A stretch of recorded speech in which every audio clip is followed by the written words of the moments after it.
പ്രിയമുള്ളവരെ, ജനങ്ങളെ ഏറ്റവും കൂടുതൽ സ്വാധീനിച്ച സിനിമ എന്ന മീഡിയത്തിനെ കുറിച്ചാണ് ഞാൻ സംസാരിക്കേണ്ടത്. സിനിമ എന്ന പദം ഒരു ഫ്രഞ്ച് വാക്കാണ്. കിനെമ എന്ന് പറയുന്ന ഒരു വാക്കാണ് സിനിമയായി മാറിയത്. ഇതിൻ്റെ അടിസ്ഥാന തത്വം ഒരു വളരെ സിമ്പിളായിട്ടുള്ള ഒരു സയൻറ്റിഫിക് പ്രിൻസിപ്പിളാണ്. അതായത് ഇംഗ്ലണ്ടിലെ റോയൽ സൊസൈറ്റി സമ്മേളനത്തിൽ പീറ്റർ മാർക്ക് റോജറ്റ് എന്ന് പറയുന്ന ഒരു ഗവേഷകൻ ഒരു പ്രബന്ധം അവതരിപ്പിച്ചു. അതിലദ്ദേഹം ഊന്നി പറഞ്ഞിരുന്നത്, നമ്മളൊരു ചലിക്കുന്ന വസ്തു കണ്ട് വീണ്ടും ഒന്ന് കാണുമ്പോൾ ഈ രണ്ടാമത് കാണുന്നത് ആദ്യത്തെ കണ്ടതിൻ്റെ തുടർച്ചയായി നമ്മുടെ കണ്ണിന് അനുഭവപ്പെടുമെന്നതാണ്. നമ്മുടെ ദൃഷ്ടിക്ക് സംഭവിക്കുന്ന മിഥ്യാധാരണയാണത്. ആ ധാരണയ്ക്കാണ് അദ്ദേഹം അങ്ങനെ ഒരു പ്രിൻസിപ്പിൾ കൊടുത്തത്. അതിൻ്റെ അർത്ഥം ഇതാണ്: ഒന്ന് കണ്ട് വേറെ ഒന്ന് കാണുമ്പോൾ അതിൻ്റെ കണ്ടിന്യൂവേഷനാണ്, തുടർച്ചയായി നമുക്ക് അനുഭവപ്പെടുമെന്നാണ്. ഇതിന് അദ്ദേഹം നൽകിയ പേര് പെർസിസ്റ്റൻസ് ഓഫ് വിഷൻ എന്നാണ്. അതായത് ദർശാനുവർത്തന പ്രതിഭാസം. ഇത് 1824 ഡിസംബർ 5-നാണ് അദ്ദേഹം ഈ സമ്മേളനത്തിൽ അവതരിപ്പിച്ചത്. അപ്പോൾ ഇത് തെളിയിക്കാനായിട്ട് ഒരു medical doctor, British doctor A.J. Paris എന്ന് പറയുന്ന ഒരു മെഡിക്കൽ ഡോക്ടർ, ഒരു ജോൺ അയർട്ടൺ പാരീസ് എന്ന് പറയുന്ന ഒരു ഡോക്ടർ ഒരു ചെറിയൊരു സൂത്രവിദ്യ പ്രയോഗിച്ചു. അതിൻ്റെ മോഡൽ ഞാൻ ഇവിടെ ഉണ്ടാക്കിയിട്ടുണ്ട്. വളരെ സിമ്പിളാണ്. ഒരു കാർഡ് ബോർഡ് കഷ്ണം എടുത്തിട്ട് അതിൻ്റെ ഒരു വശത്ത് ഒരു കിളിയുടെ ചിത്രവും മറുവശത്ത് ഒരു കൂടും വരയ്ക്കുക. എന്നിട്ട് അതൊരു കമ്പിയിൽ പൊരുത്തിട്ട് ഇത് കറക്കിയാൽ ആ കിളി ആ കൂടിനകത്തിരിക്കണമായിട്ട് തോന്നുമെന്നുള്ളതാണ്. അതാണ് ഈ സംഭവം. ഒരു ഭാഗത്തൊരു കിളിയുടെ കൂടും ഒരു വശത്തെ ഒരു കിളിയും. ഇതിങ്ങനെ കറക്കുമ്പോൾ നമുക്കത് കാണാം, ആ കിളി ആ കൂട്ടിനകത്തിരിക്കുന്നത്. പക്ഷെ രണ്ടും രണ്ടാണ്. പക്ഷേ ഇദ്ദേഹത്തിൻ്റെ പ്രിൻസിപ്പിൾ പ്രകാരം അത് കിളി കൂടിനകത്തിരിക്കണമായിട്ട് നമുക്ക് തോന്നുന്നുണ്ട്. അപ്പോൾ അങ്ങനെ ഒരു സാധനം കണ്ടെത്തിയപ്പോൾ അതൊരു സിനിമയുടെ ഒരു ആദ്യത്തെ ഒരു പ്രിൻസിപ്പിൾ എന്നുള്ള ആദ്യത്തെ ഒരു ഉദാഹരണമായിരുന്നു. ഇത് കഴിഞ്ഞിട്ട് ഗിർലാമോ കാർഡാനോ എന്ന് പറയുന്ന ഒരു ഇറ്റലിക്കാരനായ ഒരു വ്യക്തി ക്യാമറ ഒബ്സ്ക്യൂറ എന്ന് പറയുന്ന ഒരു ഉപകരണം കണ്ടെത്തി. അതെന്ന് വെച്ചാൽ പെട്ടിയുടെ അകത്തൊരു ലെൻസ് വെച്ചിട്ട് പുറമേയുള്ള ദൃശ്യങ്ങൾ ഒരു ജനലിൻ്റെ അടുത്ത് വെച്ചാൽ പുറമേയുള്ള ദൃശ്യങ്ങൾ നമുക്ക് ചുമരിൽ പതിപ്പിക്കാമെന്ന് കണ്ടെത്തി. അതിനധികം നൽകിയ പേരാണ് ക്യാമറ ഒബ്സ്ക്യൂറ. ഈ ക്യാമറ ഒബ്സ്ക്യൂറയുടെ വേറൊരു പുതിയൊരു രൂപമാണ് മാജിക് ലാൻഡൺ എന്ന് പറയുന്നത്. അത് ക്രിസ്ത്യൻ ഫ്യൂജിൻസ് എന്ന് പറയുന്ന ഒരാൾ കണ്ടെത്തിയതാണ്. അതിൽ നിന്ന് പിന്നീട് ഡെവലപ്പ് ചെയ്ത് വന്നിട്ട് പിന്നെ ഇവിടെ പല ഡെവലപ്മെൻറ്റ് പിന്നീട് ഉണ്ടായി. പിന്നീട് കാലിഫോർണിയയിലെ ഗവർണറായ ലേലാൻഡ് സ്റ്റാൻഫോർഡ് എന്ന് പറയുന്ന വ്യക്തി അയാളും സുഹൃത്തുക്കളും കൂടി ഒരു കുതിരപ്പന്തയം കണ്ടുകൊണ്ടിരിക്കുകയായിരുന്നു. അപ്പോൾ ആ കുതിരപ്പന്തയത്തിനിടയ്ക്ക് അദ്ദേഹം പറഞ്ഞു, ഈ ഓടുന്ന കുതിരയുടെ 4 കാലും ഒരു സമയത്ത് നിലത്ത് മുട്ടുന്നില്ല. അപ്പോൾ കൂട്ടുകാരോട് പറഞ്ഞപ്പോൾ കൂട്ടുകാർ തമാശയായിട്ട് തള്ളി. എന്താ കാര്യം, അതൊക്കെ തെളിയിക്കാനും പറയാനും നമുക്ക് വേറെ വഴിയൊന്നുമില്ല. പക്ഷേ ഈ ലേലാൻഡിൻ്റെ മനസ്സിൽ ഇതിങ്ങനെ കിടന്നു. അപ്പോൾ ഇതിന് എന്ത് ചെയ്യുമെന്ന് അന്വേഷിച്ചപ്പോൾ അക്കാലത്ത് പ്രശസ്തനായ ഒരു ക്യാമറമാൻ ഉണ്ടായിരുന്നു, എഡ്വേർഡ് മൈബ്രിഡ്ജ് എന്ന് പറയുന്ന ഒരു ക്യാമറമാനെ സമീപിച്ചു അദ്ദേഹം അവരോട് പറഞ്ഞു, ഇങ്ങനെയാണ് എനിക്കൊരു സംശയമുണ്ട്, അത് നമുക്ക് തെളിയിക്കാൻ എന്ത് ചെയ്യാൻ പറ്റും എന്ന് ചോദിച്ചപ്പോൾ അദ്ദേഹം പറഞ്ഞു, ഞാൻ നോക്കട്ടെ, എന്തെങ്കിലും ചെയ്യാൻ പറ്റുമോ നോക്കാം എന്ന് പറഞ്ഞു. അങ്ങനെ അദ്ദേഹം വീണ്ടും ഒരു കുതിരപ്പന്തയം വന്ന സമയത്ത് ആ കുതിര ഓടുന്ന ട്രാക്കിന് ചുറ്റും 24 ക്യാമറ ഫിക്സ് ചെയ്തു. എന്നിട്ട് ആ ചിത്രം ഷൂട്ട് ചെയ്തു. അത് നോക്കിയപ്പോൾ ശരിയായിരുന്നു. ലാൻഡ് പറഞ്ഞ് ശരിയാണ്. ഒരു ഘട്ടത്തിൽ കുതിരയുടെ കാല് നിലത്ത് മുട്ടുന്നില്ല എന്നുള്ളത് വളരെ വ്യക്തമായിട്ട് കാണാൻ കഴിഞ്ഞു. അതിൻ്റെ ഒരു ചിത്രം എൻ്റെ പുസ്തകത്തിലുള്ള പടമാണ്. ഇതിൽ കാണാൻ പറ്റും നമുക്ക്. നിങ്ങൾക്ക് അതിൽ കാണാൻ പറ്റില്ല. കുതിരയുടെ ഒരു കാല് പ്രത്യേക ഒരു സമയത്ത് മുട്ടുന്നില്ല, ഒരു ഘട്ടത്തിൽ കാല് മുട്ടുന്നില്ല അങ്ങനെ പറഞ്ഞു. അപ്പോൾ പിന്നെ അടുത്ത് എന്താ ക്യാമറകൾ കൂടുതൽ സുതാര്യമായിട്ടുള്ള ക്യാമറകൾ ഉണ്ടാക്കണം എന്നുള്ള താല്പര്യം വന്നു. അങ്ങനെ എറ്റിയൻ ജൂൾസ് മേരി എന്ന് പറയുന്ന ഒരു ഡോക്ടർ, ഫ്രഞ്ച് ഫിസിയോളജിസ്റ്റ്, അദ്ദേഹം 1851 ഒരു ക്യാമറ കണ്ടെത്തി. ആ ക്യാമറയുടെ പ്രത്യേകത എന്താണെന്ന് വെച്ചാൽ അത് ഒരു തോക്കിൻ്റെ ആകൃതിയിൽ, ഒരു റിവോൾവറിൻ്റെ ആകൃതിയിലാണ്. ആ ക്യാമറ വെച്ച് ഷൂട്ട് ചെയ്യുന്ന സമയത്ത് ഇതിൻ്റെ ഷട്ടർ അടയുമ്പോൾ വലിയ ഒച്ച വരും, ടക്ക് ടക്ക് എന്നുള്ള ഒച്ച. ആ ഒച്ച കേൾക്കുമ്പോൾ അതൊരു വെടിയൊച്ച പോലെ തോന്നിയത് കൊണ്ട് ഇതിന് ഈ ക്യാമറ ഉപയോഗിച്ചുള്ള ഷൂട്ടിങ്ങിന് അദ്ദേഹം പേര് നൽകിയത്, ഈ ചിത്രീകരണത്തിന് അദ്ദേഹം പേര് നൽകി ഷൂട്ടിംഗ് എന്നാണ്. ഇന്നിപ്പോൾ നമ്മൾ സിനിമയിൽ സർവ്വസാധാരണമായിട്ട് ഉപയോഗിക്കുന്ന ഷൂട്ടിംഗ് എന്ന പദം ഉത്ഭവിച്ചത് അവിടെ നിന്നാണ് എന്ന് ചരിത്രം പറയുന്നു. പിന്നീട് വില്യം ഫ്രീ സ്ക്രീൻ എന്ന് പറയുന്ന ഒരു മഹാനായ മനുഷ്യൻ, ഒരു ക്യാമറമാനാണ്, ഛായാഗ്രഹനാണ്. അദ്ദേഹം ഒരു കിനാമാറ്റോഗ്രാഫ് എന്ന് പറയുന്ന ഒരു ക്യാമറ ഡെവലപ്പ് ചെയ്തു. അതിനുശേഷം തോമസ് ആൽവ എഡിസന്റെ വരവാണ്. നമുക്കറിയാം, ശാസ്ത്രരംഗത്ത് ഒരുപാട് സംഭാവനകൾ ചെയ്ത മഹാനായ ഒരു വ്യക്തിത്വമാണ് തോമസ് ആൽവ എഡിസൺ. അപ്പോൾ അദ്ദേഹം കിനറ്റോഗ്രാഫ് എന്ന് പറയുന്ന ഒരു ക്യാമറ അദ്ദേഹം സ്വന്തമായി ഡെവലപ്പ് ചെയ്തു. ഈ കിനമാറ്റോഗ്രാഫിൻ്റെ രൂപത്തിൽ നിന്ന് വ്യത്യാസപ്പെടുത്തിക്കൊണ്ട് അദ്ദേഹം ചെയ്തൊരു സാധനമാണ് കിനറ്റോഗ്രാഫ്. ഇപ്പോഴും നമ്മൾ ഇപ്പോഴല്ല, മുമ്പ് ഉപയോഗിച്ചിരുന്ന ക്യാമറകളുടെ ആദ്യ രൂപമാണ് ഈ കിനറ്റോഗ്രാഫ് എന്ന് പറയുന്നത്. അത് ജോർജ് ഈസ്റ്റ്മാൻ എന്ന് പറയുന്ന ആളുടെ ഫിലിം ഉപയോഗിച്ചിട്ടാണ് അദ്ദേഹം അത് ചെയ്തിരുന്നത്. പിന്നെ ഇത് ആദ്യമായിട്ടൊരു സ്റ്റുഡിയോ ലോകത്തിൽ സ്ഥാപിച്ച ആളും ഈ തോമസ് ആൽവ എഡിസനാണ്. അത് ന്യൂ ജേഴ്സിയിലെ വെസ്റ്റ് ഓറഞ്ച് എന്ന് പറയുന്ന സ്ഥലത്ത് അദ്ദേഹം ഒരു സ്റ്റുഡിയോ സ്ഥാപിച്ചു. അതിൻ്റെ പ്രത്യേകത എന്താ വെച്ചിട്ടുണ്ടെങ്കിൽ അതിന് പേര് കൊടുത്തിരുന്ന ബ്ലാക്ക് മാരിയ എന്നാണ്.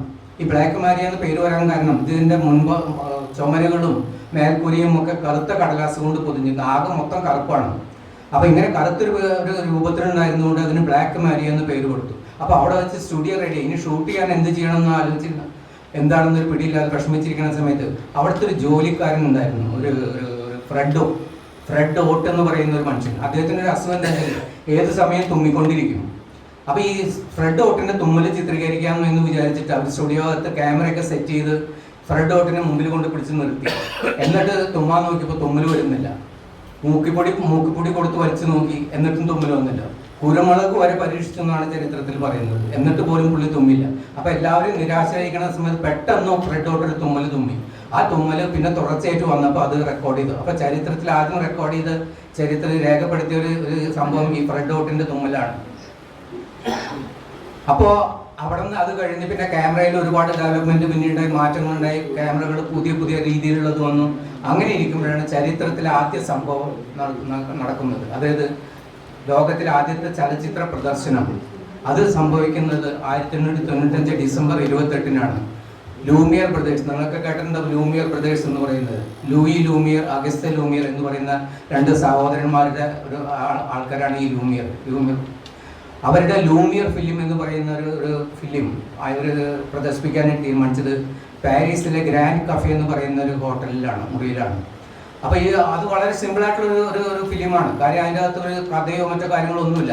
കുറേ സീനുകൾ ഷൂട്ട് ചെയ്ത് വെച്ചിട്ട് അതിങ്ങനെ പ്രദർശിപ്പിക്കുന്നത്. അപ്പോൾ അതിൽ തന്നെ തോട്ടം നനയ്ക്കുന്ന ഒരാളുടെ പടം, ഒരു ചിത്രം. അത് കഴിഞ്ഞിട്ട് ഫാക്ടറി വിട്ട് കുറേ ജോലിക്കാർ വരുന്നത്, പിന്നെ ഒരു ട്രെയിൻ ഒരു സ്റ്റേഷനിലേക്ക് ഓടി വരുന്നത്, ഇങ്ങനെയുള്ള ചില സീനുണ്ട്.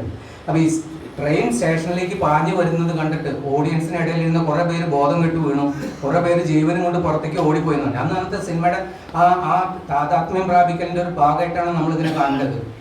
അങ്ങനെ ആ ചരിത്രം നടന്നു. പിന്നെ ഇവർ ലോകത്തിൻ്റെ പല ഭാഗങ്ങളിലും ഈ പ്രദർശനമായിട്ട് നടന്നു. അതിനിടയ്ക്ക് വേറൊരു തമാശ ഉണ്ടായിട്ടുള്ള എന്താ വെച്ചിട്ടുണ്ടെങ്കിൽ ഇവർ പ്രദർശനം നടക്കുന്ന സമയത്ത് ഇവർ ഇന്ത്യയിലും എത്തി. ഇന്ത്യയിൽ വന്നത്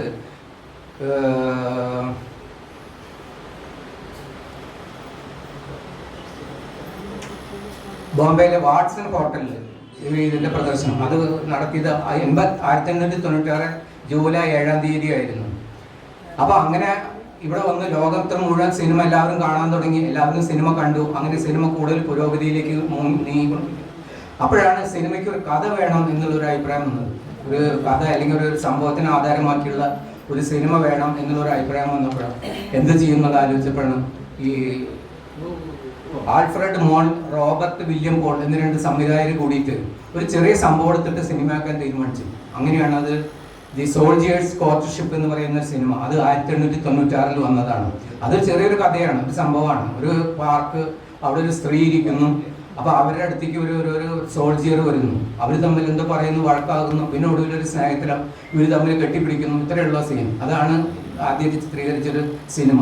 അതും ഒരു സംഭവത്തിന് ആധാരമായിട്ട്, കഥ അപ്പോഴും വന്നിട്ടില്ല.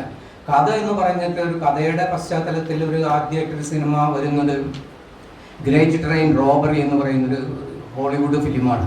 American film. ഹോളിവുഡ് എന്ന് പറയാൻ പറ്റില്ല, അന്ന് ഹോളിവുഡ് ഇല്ല. American film. 1903 ആ ചിത്രം വരുന്നത്.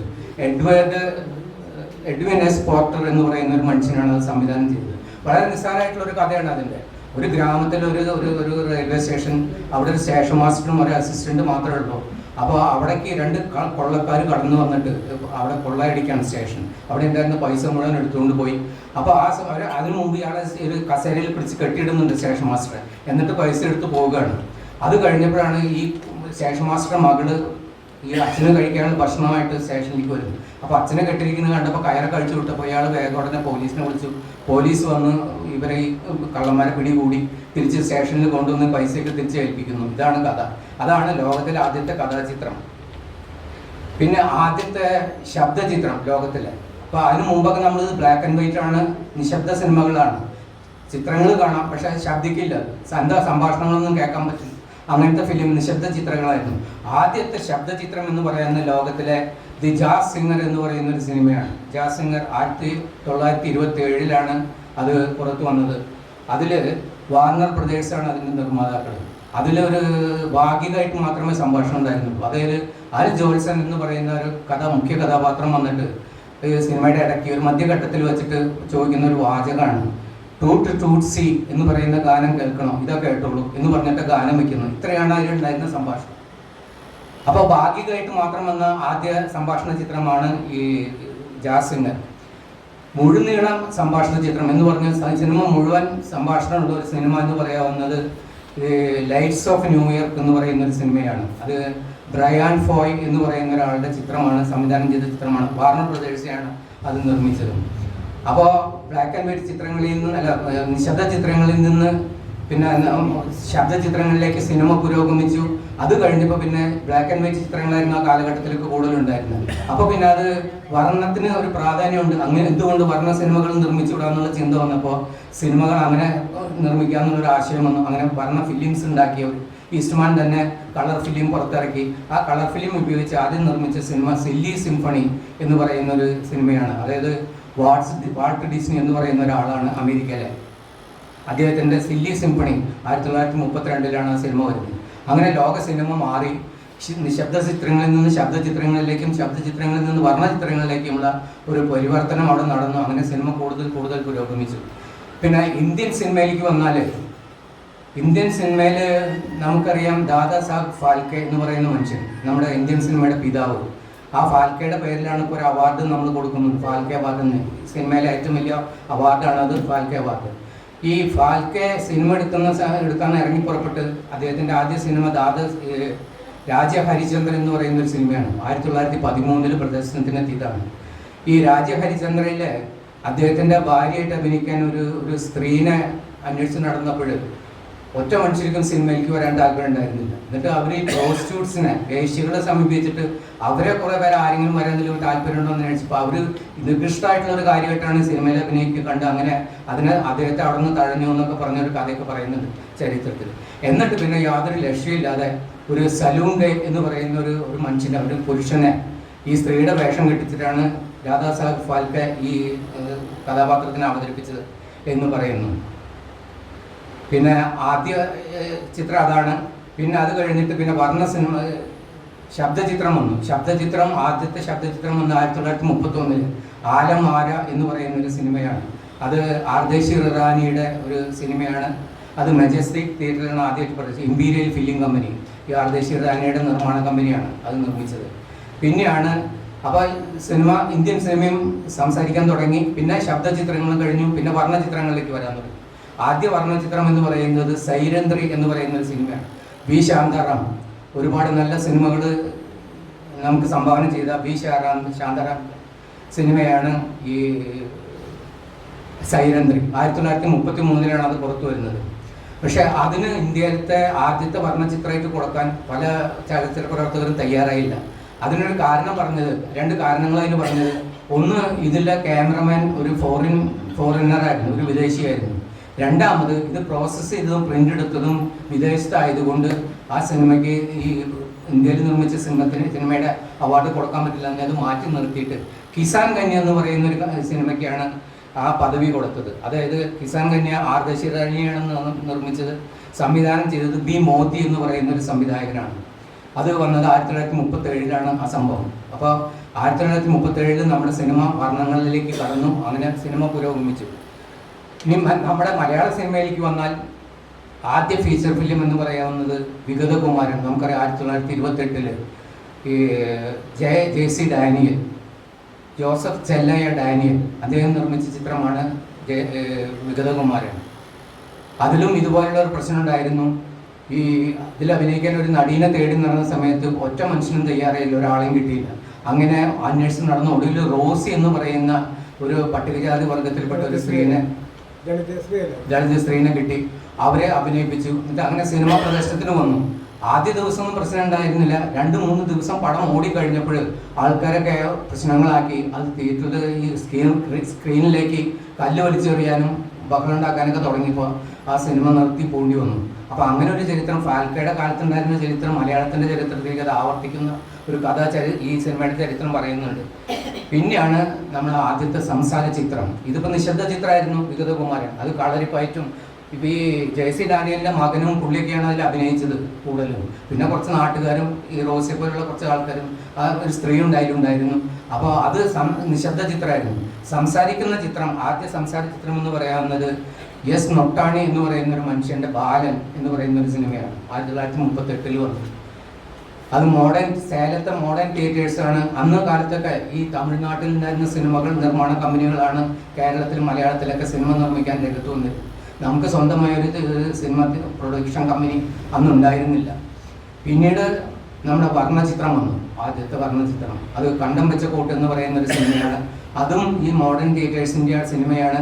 അത് സംവിധാനം ചെയ്തത് ടി.ആർ. സുന്ദരം. ഈ മോഡേൺ തിയേറ്റേഴ്സിൻ്റെ ഉടമസ്ഥനായിട്ടുള്ള ടി.ആർ. സുന്ദരമാണ് അത് നിർമ്മിച്ചതും സംവിധാനം ചെയ്തതും. അത് 1961 വന്ന സിനിമയാണ്. അതാണ് മലയാളത്തിലെ ഈ ആദ്യ സിനിമ, വർണ്ണചിത്രം. ഇപ്പം നമുക്കിത് സിനിമയായി വർണ്ണത്തിലേക്ക് കടന്നു. പിന്നെ മോഡേൺ ടെക്നോളജി ഉണ്ടായി, പുതിയ സംവിധാനങ്ങൾ വന്നു. ഇതൊക്കെ കഴിഞ്ഞപ്പോഴാണ് അവാർഡുകളുടെ ഒരു പ്രളയം വരാൻ തുടങ്ങി. അവാർഡ് കൊടുക്കണം, സിനിമകൾക്ക് അവാർഡ്. അങ്ങനെ ഒരു തീരുമാനം വന്നപ്പോൾ നമുക്ക് ദേശീയ അവാർഡ് കൊടുക്കാൻ തുടങ്ങിയത്. അത് 53 ആദ്യത്തെ ദേശീയ അവാർഡ് കൊടുത്തു.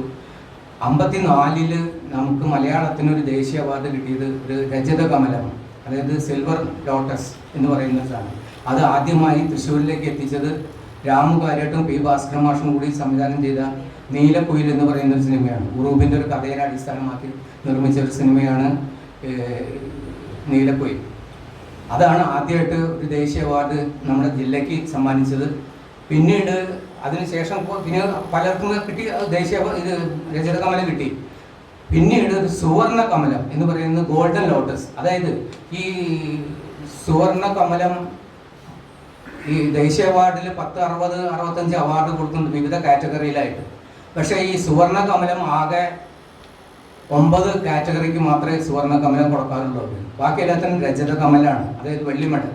ഇപ്പം ഇന്ത്യയിലെ മികച്ച നടനായാലും മമ്മൂട്ടിയും മോഹൻലാലൊക്കെ ഏറ്റുവാങ്ങിയത് രജത കമലാണ്, സുവർണ കമലല്ല.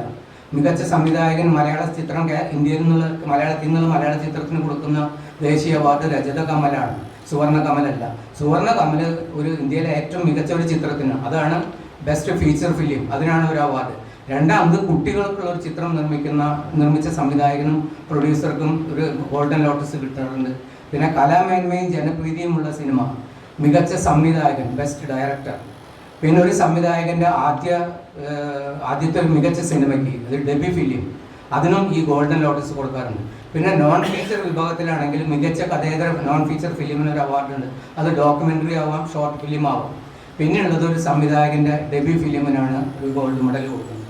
പിന്നെ മികച്ച രചനയ്ക്കാണ്, അതായത് മികച്ച ചലച്ചിത്ര ഗ്രന്ഥം, അതുപോലെ മികച്ച ചലച്ചിത്ര നിരൂപകൻ, അവർക്കും ഈ ഗോൾഡൻ ലോട്ടസ് കൊടുക്കാറുണ്ട്. ഈ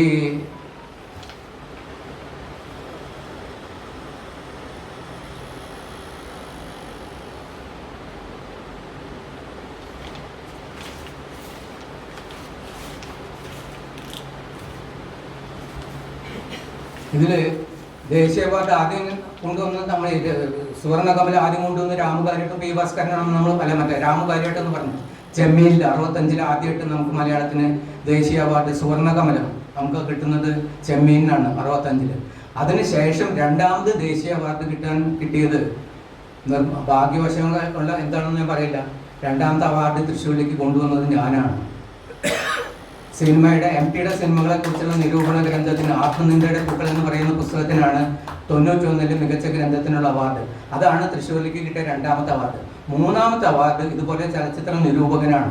ഐ ഷൺമുഖദാസ് എന്ന് പറയുന്ന വ്യക്തിക്ക് മികച്ച നിരൂപകനുള്ള അവാർഡ് 1999 കിട്ടി. അത് അദ്ദേഹം തൃശ്ശൂരുകാരനായതുകൊണ്ട് അദ്ദേഹത്തിന് തൃശ്ശൂരിലേക്ക് കൊണ്ടുവരാൻ കഴിഞ്ഞു. പിന്നെ വന്നത് 2006 പുലിജന്മം എന്ന് പറയുന്ന സിനിമയിലൂടെ പ്രിയനന്ദനാണ്. അങ്ങനെ 4 തവണ സുവർണ്ണ കമലം തൃശ്ശൂരിൽ വന്നിട്ടുണ്ട്. ഇനിയും വരാനുണ്ട്, എപ്പോഴാണെന്ന് അറിയില്ല. എന്തായാലും ഇതുവരെ വന്നതിൽ 4 എണ്ണം അതിലൊരു ഒരു ഒരു ഒരു ഒരു പങ്ക് ഞാനും കൂടി ആയിരുന്നു എന്നുള്ള കാര്യത്തിൽ എനിക്ക് വളരെ അഭിമാനവും സന്തോഷവുമുണ്ട്. അന്ന് ഞാൻ മനസ്സിലാക്കുന്നത് അന്ന് 11 ദേശീയ അവാർഡ് ഉണ്ടായിരുന്നു, 11 പേർക്ക്. എം ടി വാസുദേവൻ അവർക്കുണ്ടായിരുന്നു, പിന്നെ മോഹൻലാലിനും ഭാരതത്തിലെ അഭിനയത്തിന് അവാർഡ് ഉണ്ടായിരുന്നു. പിന്നെ സത്യേന്ദ്രയാണ് ആ വർഷത്തെ ആഗന്തുക്ക് എന്ന് പറഞ്ഞ അദ്ദേഹത്തിൻ്റെ ബംഗാളി ഫിലിമിനായിരുന്നു മികച്ച ചിത്രത്തിനുള്ള അവാർഡ്. ഡൽഹിയിലെ സിരി ഫോർട്ട് ഓഡിറ്റോറിയത്തിൽ വെച്ചായിരുന്നു അവാർഡ് ദാനം. അതൊക്കെ ഞാനിപ്പോഴും ഓർക്കുന്നുണ്ട്. അപ്പോൾ അങ്ങനെ നമുക്ക് ഒരുപാട് നേട്ടങ്ങൾ ഉണ്ടാക്കാൻ കഴിയും. പിന്നെ രചിത കമൽ ഇവിടെ കൊണ്ടുവന്ന കാര്യം നമ്മൾ പറഞ്ഞു.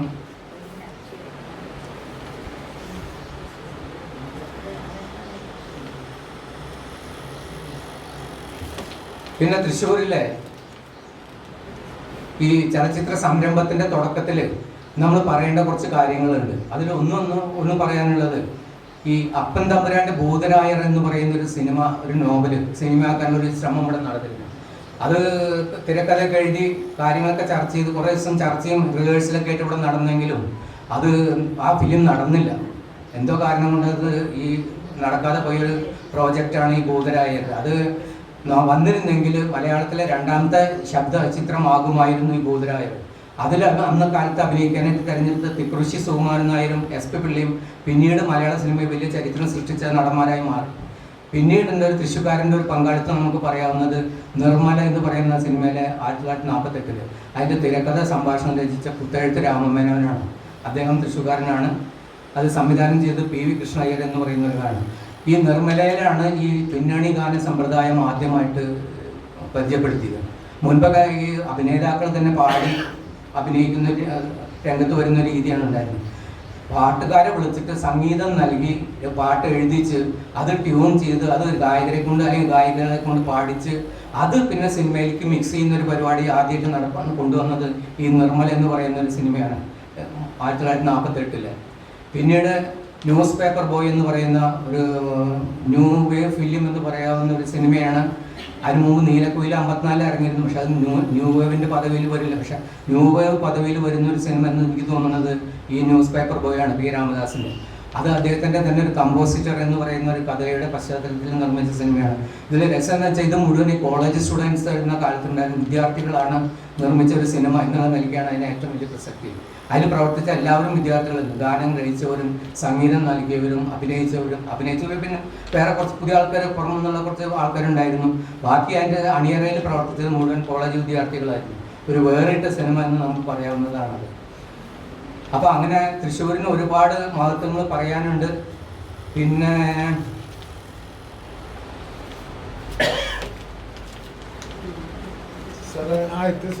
ചിത്രം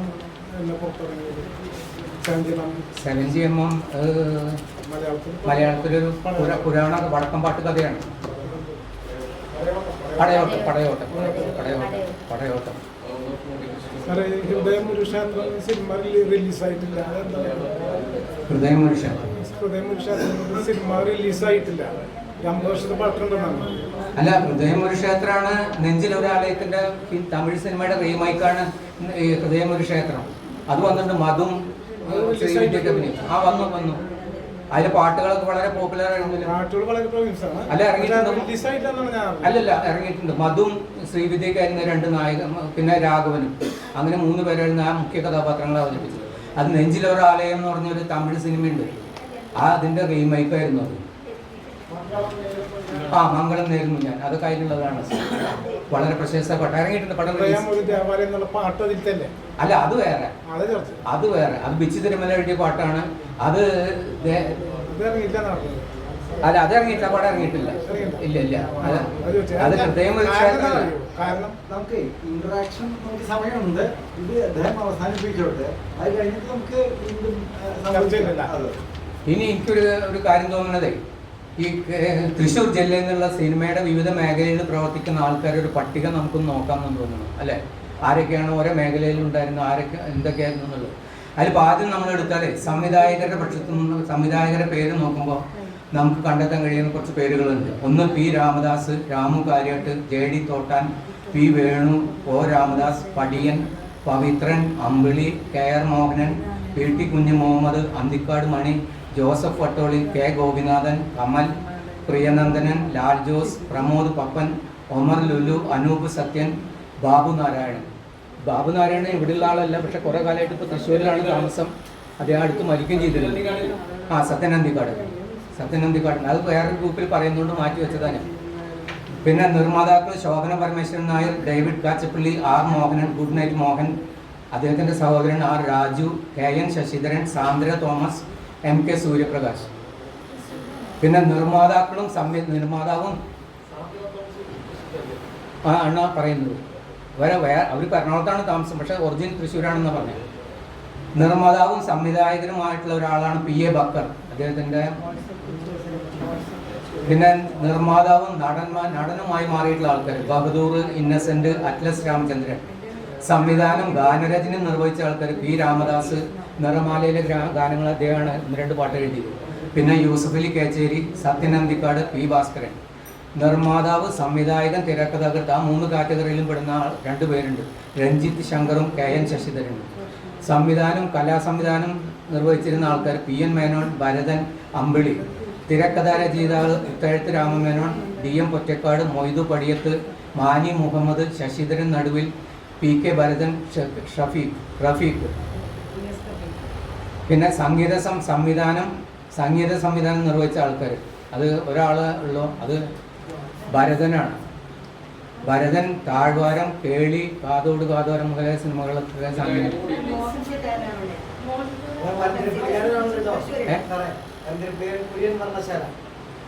പുള്ളി കലാസംവിധായകനാണ്. ഉണ്ട്.